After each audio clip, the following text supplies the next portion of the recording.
You guys ever heard of a challenge called 75 Hard? Where you, what is it, 2 45-minute workouts a day for 75 days, like a challenge. You ever heard of that? 75 Hard? 75 Hard is a perfect example of the gigantic misconception that most people have about what true discipline looks like. 75 Hard is a perfect representation of the gigantic misunderstanding of what true discipline looks like in society, in a human. I mean,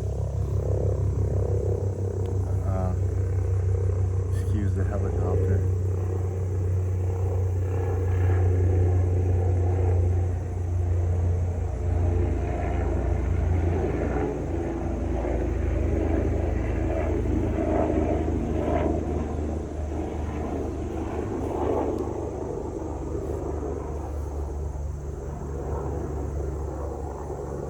And this is why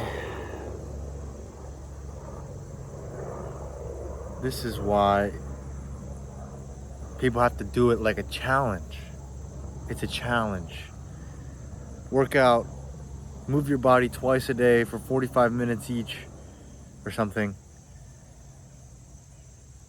for 75 days and be productive and disciplined. And the whole reason why it's a challenge is because it's not discipline at all. It's forceful discipline. Forcing yourself to do things. And the challenge is basically who can force themselves to do things that they don't want to do the most. That sucks. That literally sucks. And guess what? The whole point of why it has to be a challenge is because it's not sustainable. And so, and this is what people think that discipline looks like. This is it's this very common narrative today.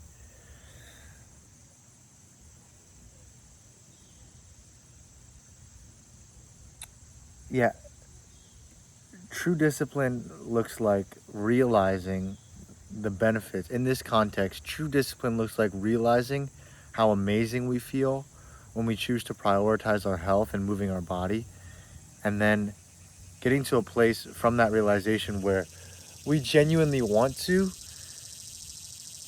move our body every single day because it makes us feel amazing and enhances every other aspect of our life. And we actually get to a point where we go out of our way to do it. Like we want to make time to do it. And the days where, if we ever miss it or we don't move our body, we actually feel unideal. And so we get to a point where we actually kind of crave it because we recognize how amazing it makes us feel. That's true discipline. That's where you get people who do 10,000 hard. That sounds weird, but that's where you get people 10,000 hard. You get 10,000 days in a row where they do whatever 75 hard, 45 minutes a day, hour and a half a day of movement. And those people exist. You see the difference in power there?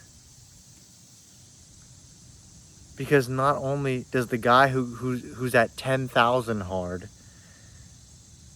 the guy who gets to 10,000 hard, he loves every second of moving his body. He prioritizes it in his life. He gets fulfillment out of it. He enjoys it. He loves it.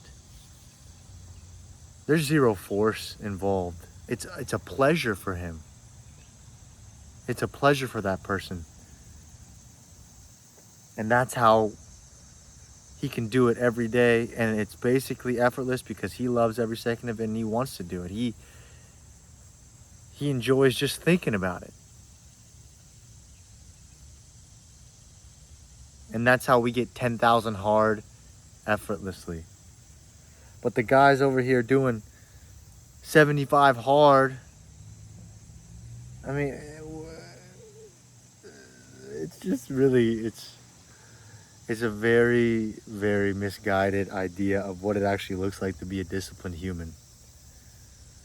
Force only gets you so far in life.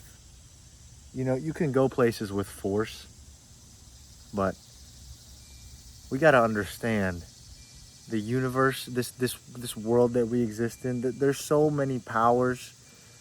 There's so much going on, and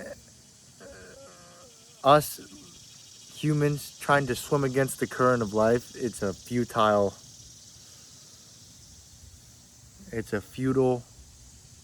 effort. It's a futile effort. 75 hard is so silly.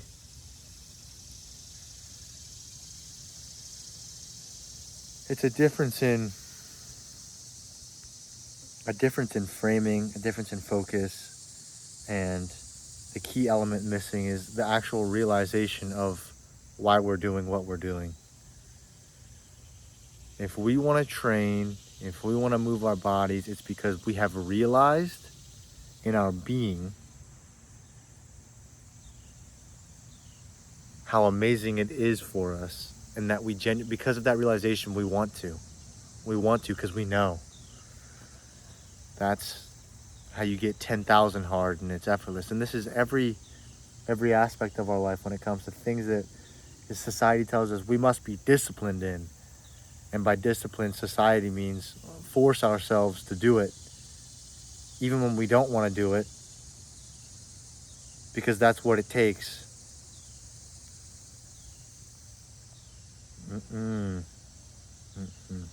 75 hard is a perfect example. People don't, excuse me. There's a lot to be understood about what true discipline looks like. Because actually true discipline is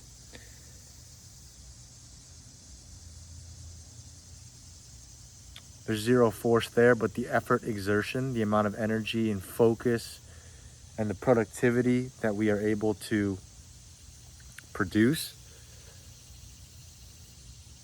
is infinitely more powerful than any sort of discipline that we could try and implement in our lives from a place of force with basically, I mean, it's just brute force, which is very, not only is it misguided, but it's very naive. Just brute force with no reasoning. And there are some popular figures, well-meaning people in certain spaces that really teach this idea of brute force, but they don't even know what they're doing. Like, do I want to mention names? Like the David Goggins of the world, he actually loves that stuff. He doesn't know what else he would do without running 10,000 miles or 250-mile races. That's his life. That's what he thrives on. And guess what? Like, people out there trying to emanate David Goggins are not David Goggins. They're themselves. But David Goggins actually loves every second of what he does. All that pain. He loves it. The Jocko Willings of the world. He loves getting up at 3:50 in the morning, even if he doesn't know it. And by well-meaning guys, they think that what they're doing is like being forceful and just like being, that's what discipline looks like, is like 3:50 every morning. And so they teach this to the world, but it's that approach, you got to love it if you're going to do that like them. And very few people are like those guys.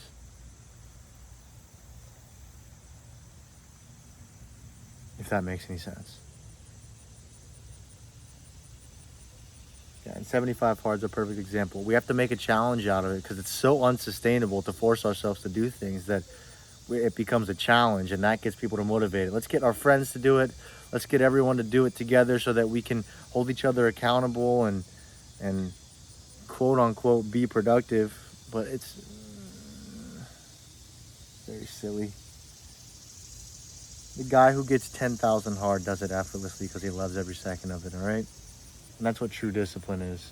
It's realizing like what our actual priorities are, realizing the benefits of thinking certain ways, focusing on certain things, and then the actions that stem from those thought patterns, how those actions benefit us. That is true discipline. It's not doing things you don't want to do, okay? So I guess that's the good news is you get to do whatever you want to do, but you got to actually get clear on what you want to do, which is much easier said than done because of all the programming, societal programming and brainwashing. So anyway, but it's good news because guess what? We're free, baby. Not in the sense that most people have about what freedom is, but we are free if we choose to be. Success is always a decision away. And I guess so is freedom, it seems. True freedom. Okay, enjoy the beautiful day.